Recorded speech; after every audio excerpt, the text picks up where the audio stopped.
कि कोविड एक बार हो जाए तो फिर दिक्कत नहीं है, क्योंकि एंटीबॉडीज बन जाएंगी। तो हम अपने जीवन में कॉलेज में जो दुख झेल चुके थे, हर तरीके से एंटीबॉडीज बना चुके थे, आगे की लाइफ के लिए तैयार हो चुके थे कि अब हमारा कोई कुछ नहीं बिगाड़ सकता। अब किसी की मीठी मीठी बात है हमें फुसला नहीं सकते, क्योंकि ऑलरेडी बहुत फिसल चुके।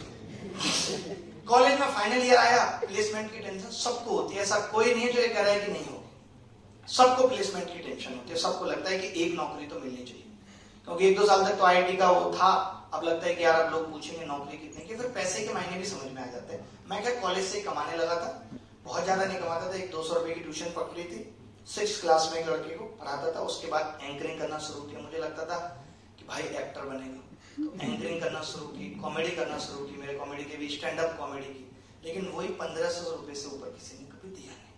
ये बात है सन 2008 से 2012 का कार्यकाल था कॉलेज का। फिर लगा यार नौकरी तो लेनी पड़ेगी, कॉलेज में एक कंपनी आई टूटी फूटी, TCS, आपने सुना होगा ना। तो उस कॉलेज में प्लेसमेंट मिली। वो रात ऐसे थी, खुशी का ठिकाना नहीं था प्लेसमेंट में। मैं तो पैकेज भी भूल गया था कि बाहर एक भाई ने पूछा, मैं 30 लाख बताता, याद नहीं रहा था, 3 लाख पूछता। 3 लाख का मतलब 23,000 रुपए महीने की सैलरी थी, लेकिन वो हमारे लिए बहुत था। टाई उतरी, टाई लगा के गए थे इंटरव्यू देने, तो टाई उतरी नहीं थी, वो आखिरी दिन था, उसके बाद कभी टाई लगाई नहीं, क्योंकि हमारे लिए चैलेंजिंग जो था, क्योंकि हम इंग्लिश बोलना नहीं जानते थे, आज भी नहीं जानते। अभी मैं थोड़े दिन पहले फंडिंग के लिए यूके गया था, और अभी हमने एक राउंड किया भी है फंडिंग का। तो पहले से अब लोगों को पता होता है कि भाई आएगा तो एक ट्रांसलेटर रखना है, पता नहीं की जरूरत नहीं होती। कोई भी मैं बड़ी बड़ी मीटिंग करता हूँ किसी के, लोगों को पता है कि ट्रांसलेटर रखना है। मैं कहता हूँ जब लाइफ के इतने मुकाम तक आप पहुंचे हो कि इंग्लिश छोटी पड़ जाती है आपके मुकाम के, तो लोग पूछते नहीं जिसको इंग्लिश आती है वो भी डर के हिंदी में टूटी फूटी हमसे बात करता है। हम कहते हैं भाई सही से बोल, इतनी हम समझ लेते हैं, बोलनी तो नहीं आती, समझ लेते हैं। कॉलेज निकला तो कॉलेज में प्लेसमेंट हो गया। प्लेसमेंट आपको पता है जुलाई में कॉलेज खत्म हो जाता है, मार्च में ज्वाइनिंग थी, उसके बीच में घर आ गए। घर पे पिताजी का सब लोग कहेंगे लड़का इंजीनियरिंग करके घर बैठा है, कुछ कर लो। हमने क्या करें, फिर IAS की तैयारी कर लो। यूपी में यही होता है, आपके 50% आए, 40% आए, आपने BA पास करा है, क्या कर लो, IAS की तैयारी कर लो। तैयारी सबसे आसान है, और पहले तैयारी की वैल्यू भी होती थी। पहले तैयारी के नाम पे तो शादियां हो जाती थी कि वो IAS की तैयारी। अब तो इतने लोग तैयारी कर रहे हैं, आप में से भी करेंगे 6-6 साल। मेरी टीम में 2 लोग IIT रुड़की से, IIT रुड़की से पहले उन्होंने बीटेक किया है, और उसके बाद मतलब हायरार्की में काफी नीचे हैं, डायरेक्ट मुझे रिपोर्ट नहीं करते। तो बीटेक के उसके 6 साल IAS की तैयारी की है, और फिर अभी प्रोग्राम मैनेजर है। मैंने किया IIT से बीटेक, उन्होंने किया, ठीक है। तो आपके दिमाग की मतलब लेट से चल रही है, हमें डिप्रेशन में डाल रहा है। तो सारा बताना चाह रहे हैं कि मैं भी कुछ हूँ। IAS की तैयारी कर लो, गाँव में ठीक नहीं, हमने कहा फिर हमें वही एक चीज सताने लगी, क्या घर से बाहर कैसे रहेंगे, क्योंकि कॉलेज में भी हमारा भाई हमारे साथ रहता था। तब हमने एक प्लान किया कि हम ऐसा करते हैं, घर वालों को भी शिफ्ट कर देते हैं नोएडा में, और वहां हम ले आए, और वहीं से हमारी जर्नी स्टार्ट हुई। 2012 में मुखर्जी नगर आ गए, वहां हमने IAS की तैयारी शुरू कर दी। वो तो मुखर्जी नगर पहुंचते सबसे पहले यही काम करना पड़ता है। उस टाइम CSET होता था, और हम लोग, आप जानते हैं, आप भी इंजीनियर हैं, कि CSET वीसेट हम लोगों के लिए बच्चों जैसी चीज है। आंख बंद करके भी 190 नंबर आ गए थे। 200 में पहली बार में प्री निकल गया, और हमारा सिलेक्शन नहीं हुआ, लेकिन एक लड़की थी जो हमारे साथ तैयारी कर रही थी, उसका हो गया। अब उसका हो गया तो बात ये भी थी कि अगर हमारा हो भी जाए तो ये हमारी सीनियर रहेगी, इससे अच्छा तो ना हो, है कि नहीं? ये तो दिल पे भी तो लगती है भाई बात, अपनी बंदी। तो अब क्या हुआ, कॉलेज तक ऐसा कुछ नहीं है, आप देख रहे हैं अभी तक सब सुथरा सा। जब एंट्री होती है तो सीधे एक IAS ऑफिसर की होती है। हम खुद भी तैयारी कर रहे थे, कुछ हमने एग्जाम्स दिए, वो निकल गए थे। इनकम टैक्स डिपार्टमेंट में 2012 में सिलेक्शन हो गया, फिर CAG में हो गया, उसके बाद GST में हो गया, उसके बाद में लास्ट जॉब मेरी ऑडिट ऑफिसर की थी गवर्नमेंट में। लगातार जॉब हो रही थी, तो हमें पैसा कमाने का चस्का लग गया था। 250 रुपए घंटे हम पढ़ाते थे, वहां से 17-18 हजार रुपए बनते थे। हमें लगता है इतनी मुश्किल से पैसे बने, जैसे खाने पे भी क्यों खर्च किया जाए, हम 1-1, 2-2 कप चाय पी के, मैगी खा के गुजारा करते थे। ये मैं इसलिए बता रहा हूँ कि आप भी जब पहली बार कमाएंगे बोलेगा कि खाने का कोई महत्व नहीं है, बहुत जरूरी है। टाइम से खाना, टाइम से सोना, ये सब जीवन के बहुत ऐसे रूल्स हैं जो हमने फॉलो नहीं किए तो हमने भुगता है। ये मैं आपको भी सिखाना चाहता हूँ कि आपकी बायोलॉजिकल क्लॉक ठीक रहनी चाहिए। कॉलेज में आने के बाद क्या होता है कि 4 बजे तक मूवी चल रही है। जब आप कॉलेज से निकलोगे तो 7-8 ऐसी बीमारियां पकड़ के निकलोगे, आपको पता नहीं होगा आपका थायराइड बढ़ गया है, विटामिन डी नहीं है, क्योंकि आप जिस टाइम विटामिन डी सूर्य भगवान देते हैं उस टाइम तो आप सो रहे होते हो, आपकी बाजू से निकल जाते हैं वो। तो ये सब चीजें भी लाइफ में बहुत जरूरी है। ये मैं क्यों कह रहा हूँ, अब मैं अपनी बात पे आता हूँ कि हम सब ये सब चीजें जितनी भी हम कर रहे थे, थोड़ा ये वाली बात और बता देता हूँ कि मैंने लाइफ में कहाँ से मुझे अचीवमेंट लगने लगी। जब मैंने 2012-13 में पैसा कमाया, छोटी छोटी चीजें ले ली, 15-16 में, फिर आपने देखा है यहाँ पे अभी बीच में एक बात आई थी, एक लड़की की एंट्री हो चुकी थी लाइफ में। तो लाइफ जैसे थोड़ी उठ ही रही थी तभी नीचे आना शुरू हो गई। कैरियर में ये चीज बहुत घातक है, और पहली बार मिली हो तो और ज्यादा फिर लाइफ खत्म सी लगने लगती है, क्योंकि आपको लगता है कि सर्वस्व यही है, इससे ऊपर कुछ नहीं, आप खुदा समझ लेते हैं। और जब आपको खुदा मिल गया तो फिर कुछ पाने की चाहत रहती भी नहीं, वो तो आखिरी है। तो हमारे भी साथ वो हो गया था। तो हमने 2012 से लेकर के 2015 तक 20 लाख रुपए कमाए थे।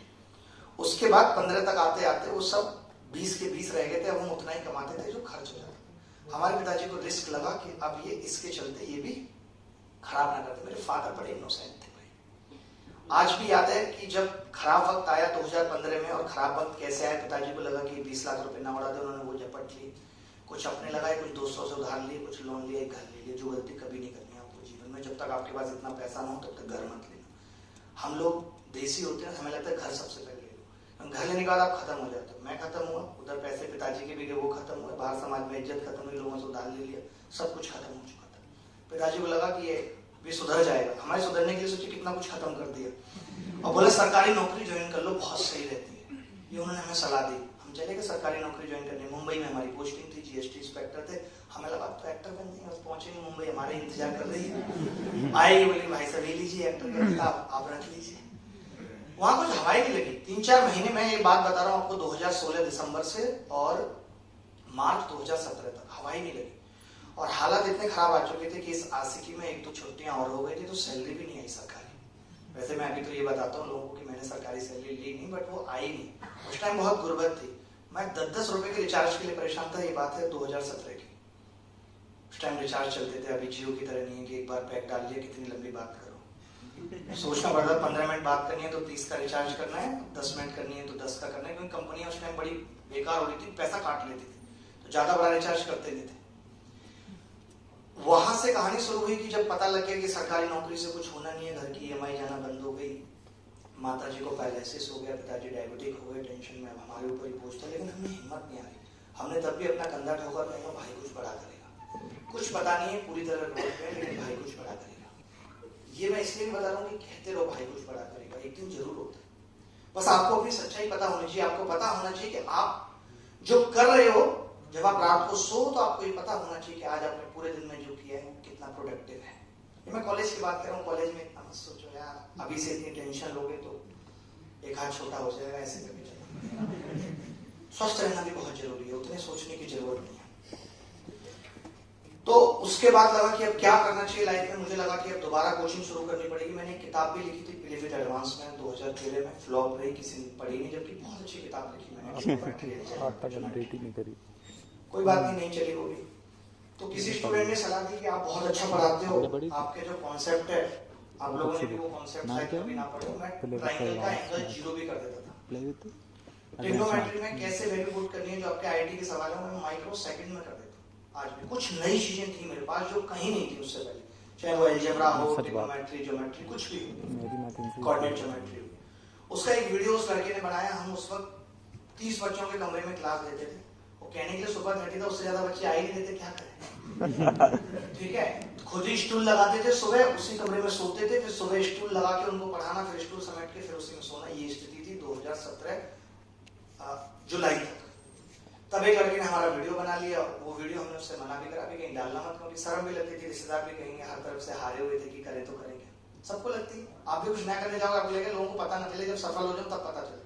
वो वीडियो डाला, उसके 700 सब्सक्राइबर थे। 6 दिन के अंदर वो 1 मिलियन लोगों ने वीडियो देखा 2017 में। बहुत सारे लोग आज भी डाउनलोड करते रहते हैं, बट हम कोविड वाले नहीं। आप देख रहे हो 2017 की बात, 2017 में 1 मिलियन लोगों द्वारा देखना बड़ी बात होती थी। हमने उसमें अपनी किताब का जिक्र भी किया था, तो हम रातों रात अमीर बन गए। किताब ऐसे बिकने लगी। किसी आप जैसे भाई ने एक वेबसाइट बना रखी थी और वो रेजर पे आपके वाले बंदे का रिजल्ट पे सिलेक्ट कर रखा था। तो जहां हम 10-20 रुपए के लिए परेशान थे, अचानक से हमारे अकाउंट में 3-3, 4-4 लाख रुपए गिर रहा। अकेले में हंसते थे हम। खुशियां लगी, क्योंकि 2-3 साल की गुर्बत में जिंदगी बनी थी, किसी ने उधार तक नहीं दिया था कम वक्त। भाई ने सोचा अब तो बड़ी बात होगी, कोचिंग में पढ़ा भी रहे थे, वहां से छोड़ा, अपनी कोचिंग खोली मुखर्जी नगर में। पहले दिन जब कोचिंग खोली नवंबर 2017 की बात है, तो 500 बच्चे हैं हमारे पास, जगह 150 की थी। हमने उनको पढ़ाया और उस पढ़ाने में जो भी पैसा आया पिताजी तुरंत ले जाते थे, नहीं बर्बाद न कर दे, खत्म न कर दे। और हमारा प्रेम भी उस वक्त अंतिम पड़ाव पे था। हमें सोच चुके थे कि अब लाइफ में यू टर्न लेना है। ऐसा नहीं कि यू टर्न, कई लोग इसीलिए सिर्फ प्रेम को बोलते रहते हैं कि 6 साल से 7 साल से, ऐसा कोई जरूरी नहीं है। किसी भी चीज को जिंदगी में ढूंढने की जरूरत नहीं है। अगर आपको लगता है कि नहीं चल पा रहा है, तो 6 या 7 साल, जितने भी साल बाद जिंदगी में लगने लगे कि मेरा डिसीजन ये गलत हो गया, तो यू टर्न ले लेना चाहिए। लेकिन याद रखना, यू टर्न कभी हाल नहीं मिलता। आप रोड पे भी चल रहे, थोड़ा और गलत चलना पड़ता है, थोड़ा और रॉन्ग जाना पड़ता है, तब जाके। लेकिन यू टर्न लेने में बुराई कुछ नहीं। तो लाइफ में ये यू टर्न लेने का डिसीजन बन चुका था। दूसरा, मार्च आ चुकी थी, धीरे धीरे हमें लगा थोड़े से पैसे इकट्ठे हुए कि यार अब इतना कुछ करा है जीवन में, तो एक गाड़ी भी होनी चाहिए। हमने इको स्पोर्ट बुक कर दी भाई, हमें गाड़ी लेगा भाई मार्च में। अभी दरिद्रता से निकले ही थे। अप्रैल में बैच अनाउंस किया, 3000 बच्चे आए, रोड पूरा जाम हो गया, पुलिस को कंट्रोल करना पड़ा। हम कल जी अब तो मजे ही आ गए। उस टाइम मैंने 1,77,000 बच्चों को ऑफलाइन क्लासेस पढ़ाई है। 1,77,000 बच्चों को मात्र 2 साल। एक टाइम पे 15,000 बच्चे पढ़ते थे अलग अलग शहरों में बैठ के। ऐसे क्रेज आ जाता है, वक्त बदलते देर नहीं लगते। तब हमने ये लाइन लिखी थी कि वक्त बदलता है फिर बदलेगा सारा जहां। कब बदल जाएगा कुछ पता नहीं। जब ऐसा हो गया, हमने कहा भैया हम बड़ा हॉल ले लेंगे, सब लोग फीस जमा कर लो। सब लोगों ने फीस जमा की। फिर हम मर्सिडीज बेंज लेके आए। मेरी पहली कार मर्सिडीज बेंज थी।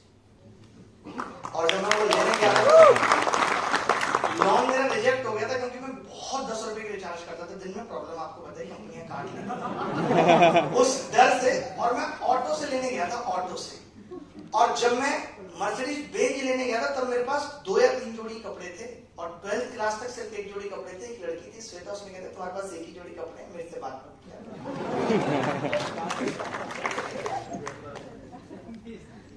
और जब गाड़ी लेने गया तब भी बहुत समझ नहीं थी। मैं लिवाइस को ड्रीम ब्रांड समझता था उस टाइम। मैंने मर्सिडीज 2018 जून में लिए, और मेरा उस टाइम में टारगेट था कि इस बार नवंबर में बर्थडे आएगा तो एक लिवाइस की जीन्स लूंगा। 2018 की बात बता रहा हूँ। आज 2022 चल रही है, ऐसा कोई इंटरनेशनल ब्रांड नहीं है जो मैं नहीं पहनता। और मैं एक दिन में सिर्फ एक ही कपड़ा पहनता हूँ, उसके बाद उसे रिपीट नहीं करता। कपड़ा रिपीट नहीं करता। और ये स्वैग, ये कुछ ऐसी चीजें मैं बता रहा हूँ कि ये करके देखना ना जरूरी होता है। पता नहीं लगता, वो कसम जो है ना वो रह जाती है। श्वेता के हाल ये कि 2 साल पहले करीब 1500 रुपए मांगे थे उधार। शादी हो गई है, अफसोस है कि गलत कर ली है। आप कब कर रहे हो? पर ठीक है, हमारा फिर भी साथ है। मतलब 1500 मांगे में दे दी, बड़ी बात थोड़ी थी कोई। जॉब दे दी कंपनी में, कौन सी बड़ी बात है। ये सब करने के बाद मैं आपको एक चीज बताता हूँ, जैसे कि आप भी बहुत बार बहुत लो फील करते होंगे लाइफ में। तो मैं यहाँ पे एक चीज ऐड करना चाहता हूँ कि इतना सब कुछ अचीव करने के बाद फिर मैंने 10 साल, मुझे गाड़ियों का बहुत शौक था, तो मैंने बहुत सारी गाड़ियां ली। ऑलमोस्ट जितने भी ब्रांड्स के नाम आप जानते हैं, जो थोड़े बड़े हैं, लग्जरी हैं, उसके मेरे पास 10 गाड़ियां हैं। हर साल में 1-2 गाड़ियां लेता हूँ, सबके नंबर भी 1, 2, 3, 4, 5, 6। एक बड़ा फार्म हाउस बनाया, शादी की महल में, 5-6 दिन चली शादी। वहां नहीं की, वहां से यू टर्न ले लिया था। तो शादी की, बैक टू बैक 2 बच्चे हो गए, तो इतना आपको भाई फिर इसमें कहने की बात नहीं।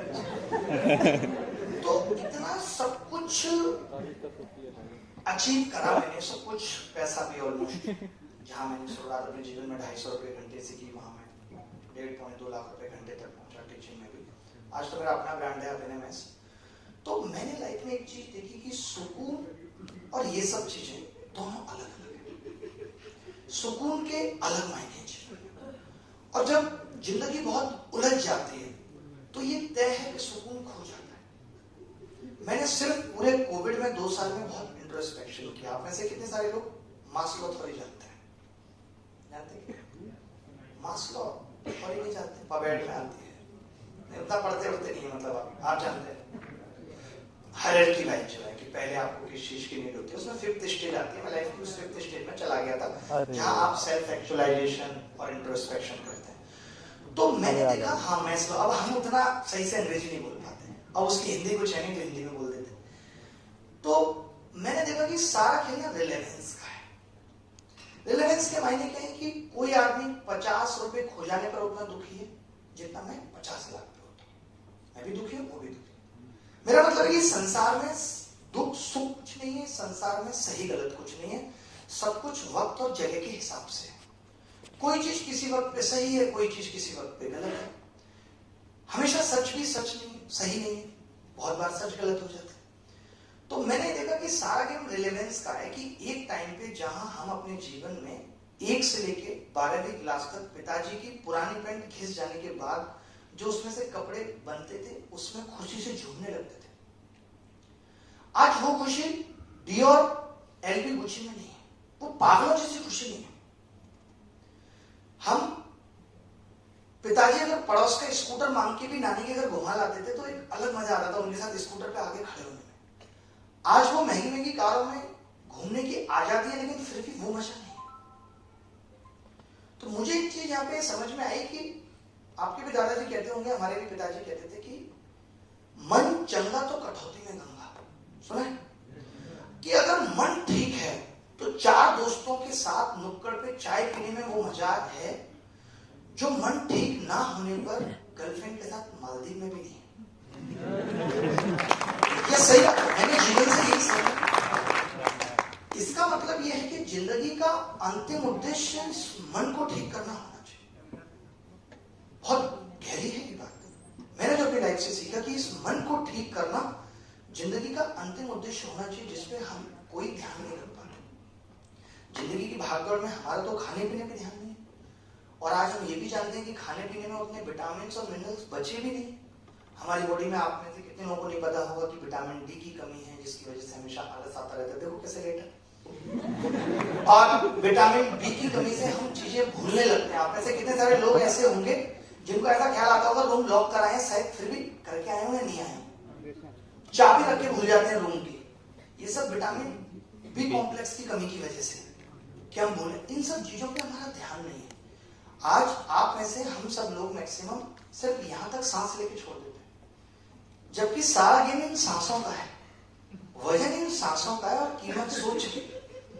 आप बताइए कि कितना भी भारी आदमी हो अगर निपट गया है तो तैरता रहेगा, मानते कि नहीं? और कितना भी कमजोर आदमी है फिर भी डूब जाएगा क्योंकि सांसें चल रही हैं। तो वजन तो इन सांसों में, और हम उस ऑक्सीजन जो कि हमारे दिमाग को एक्टिवेट करेगी हम वही नहीं कर रहे। तो सबसे जरूरी चीज यही है कि इस मन को ठीक रखा जाए।